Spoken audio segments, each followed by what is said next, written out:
मंगला विद्या मंदिर के सभी छात्रों को आपकी हिंदी की शिक्षिका शालिनी का नमस्कार। मैं आशा करती हूँ कि आप सब स्वस्थ होंगे और खुश होंगे।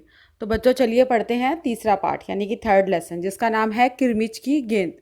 आप भी मेरे साथ बुक ओपन कर लीजिए, बैठ जाइए और ध्यान से ऑडियो को सुनिए।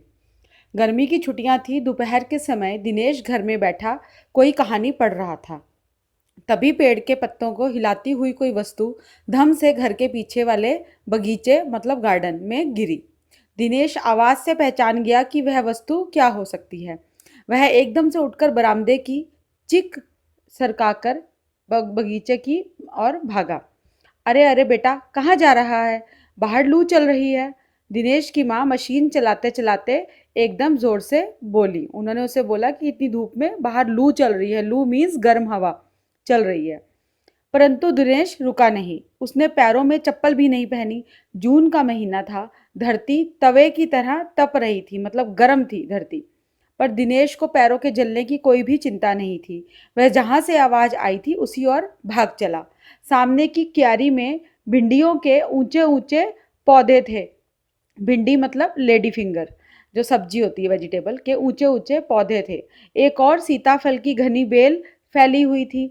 क्यारियों के चारों ओर हरे हरे केले के वृक्ष लहरा रहे थे। दिनेश ने जल्दी जल्दी भिंडियों के पौधों को उलटना पलटना आरंभ किया, मतलब ढूंढना शुरू किया।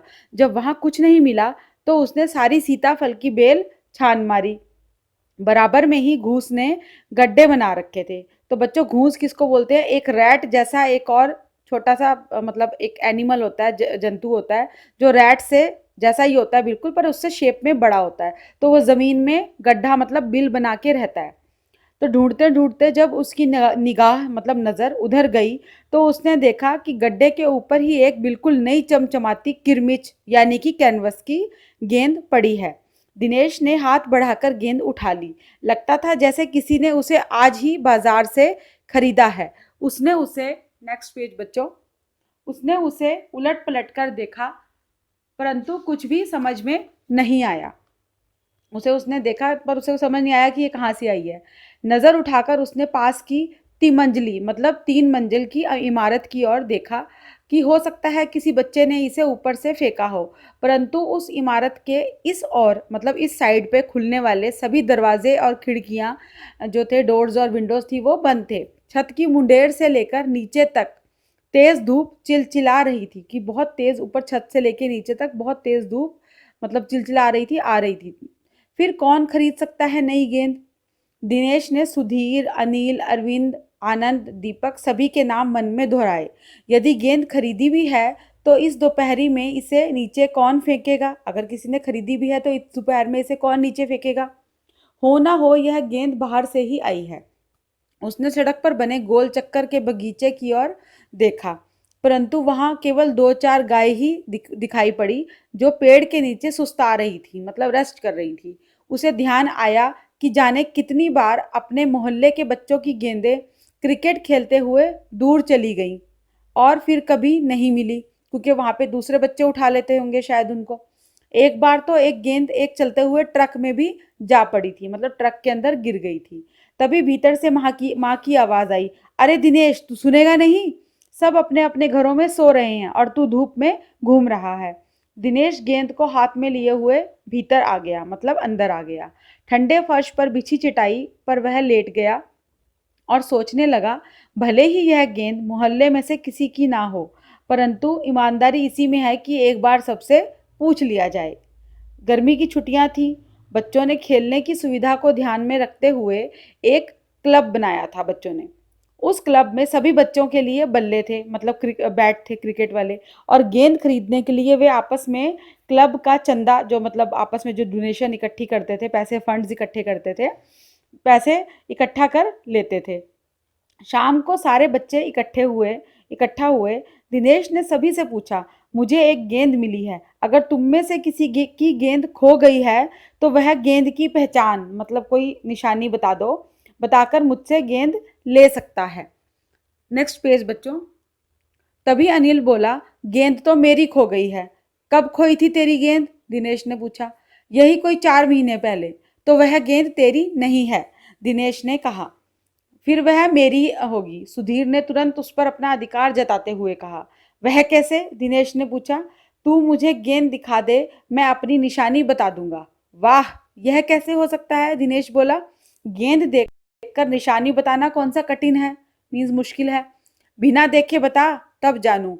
तभी ऊपर से दीपक उतर आया। दीपक अपना मतलब सिद्ध करने, मतलब अपना मतलब सिद्ध करना, मतलब काम निकालने तथा अवसर पड़ने पर सभी को मित्र बना लेने में चतुर था, क्लेवर था। गेंद की बात सुनकर दीपक बोला, गेंद मेरी है। कैसे तेरी है? सभी ने एक साथ पूछा। कल ही तो तू कह रहा था कि इस बार तेरे पापा तुझे गेंद लाने के लिए पैसे नहीं दे रहे हैं।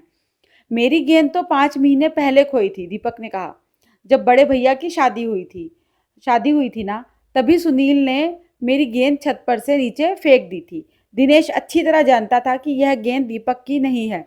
दीपक की गेंद 5 महीने पहले खोई थी और यह कभी हो ही नहीं सकता कि गेंद 5-6 महीने पड़ी रहे और उस पर मिट्टी का एक दाग भी ना लगे, क्योंकि वो गेंद तो बिल्कुल न्यू थी जो उसके घर पे गिरी थी।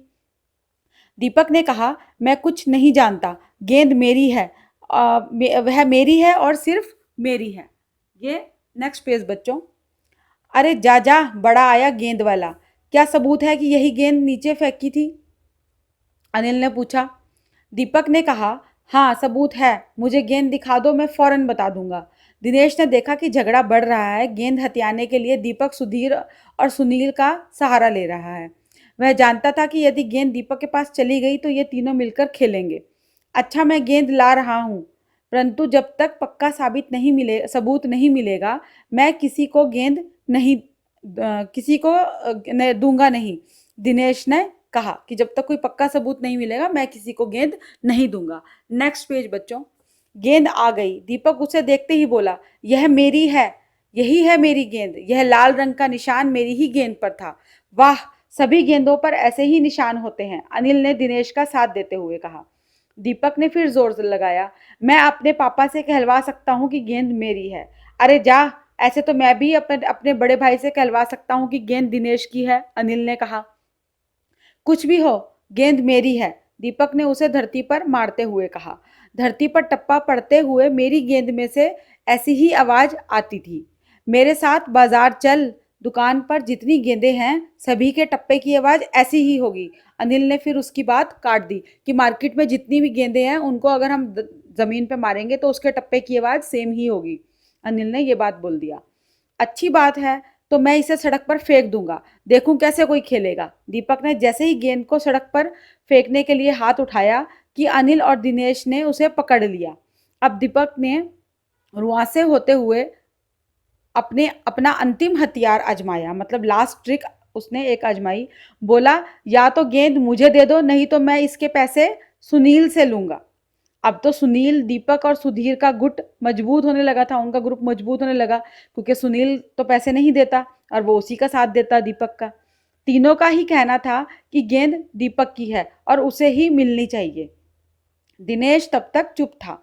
वास्तव में दिनेश का मन उस समय सबके साथ मिलकर उस गेंद से खेलने को कर रहा था।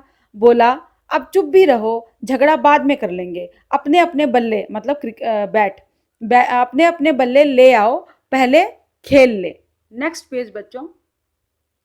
5 मिनट के भीतर खेल आरंभ हो गया। दिनेश बल्लेबाजी, मतलब बैटिंग कर रहा था। अभी 2-4 बार ही खेला था कि वह चमकदार नई गेंद एकदम जोर से उछली और दरवाजा पार कर सड़क पर जाते हुए एक स्कूटर में बनी सामान रखने की जालीदार टोकरी में जा गिरी। तो बच्चों, आप पिक्चर में देख सकते हो कि एक बंदा, एक इंसान जो है वो स्कूटर में जा रहा है और उसके स्कूटर में जो फ्रंट पे जो ये जाली वाली जो टोकरी बनी होती है ना, उसमें क्या हुआ, वो गेंद जाके गिर गई जब वो खेल रहे थे। स्कूटर वाले को शायद पता भी नहीं चला। तेजी से चलते हुए स्कूटर के साथ गेंद भी चली गई, क्योंकि स्कूटर वाला भी चला गया तो गेंद भी चली गई, क्योंकि वो उसकी पॉकेट में गिरी थी जाली वाली। बच्चे पहले तो चिल्लाते हुए स्कूटर के पीछे भागे, परंतु जल्दी ही सब रुक गए। वे समझ गए थे कि स्कूटर के पीछे भागना बेकार है, कोई यूज ही नहीं है उसका, है ना।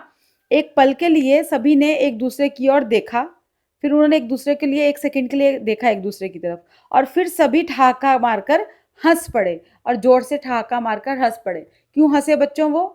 वो इसलिए हंसे कि देखो हमें भी कहीं से गिरी हुई किसी की गेंद मिली थी इसी तरह से, तो थोड़ी देर हमने उससे खेल लिया और खेलने के बाद क्या हुआ कि वही गेंद आगे जाकर किसी और के स्कूटर में जा गिरी, है ना। तो वो गेंद किसी की भी नहीं हुई, सब झगड़ा भी कर रहे थे कि ये मेरी है ये मेरी है, और वो किसी को नहीं मिली। फाइनली वो आगे फिर किसी और के स्कूटर में जा गिरी। तो बच्चों ये है आज की कहानी मेरी। आप इस ऑडियो को 2 3 4 बार सुनना, बार बार सुनना, इस कहानी को सुनना, ध्यान से समझना और इसके अर्थ जानने की कोशिश करना। और नेक्स्ट वीडियो में फिर मैं आपके लिए लेकर आऊँगी इसका अभ्यास कार्य। तो तब तक के लिए स्टे सेफ। धन्यवाद।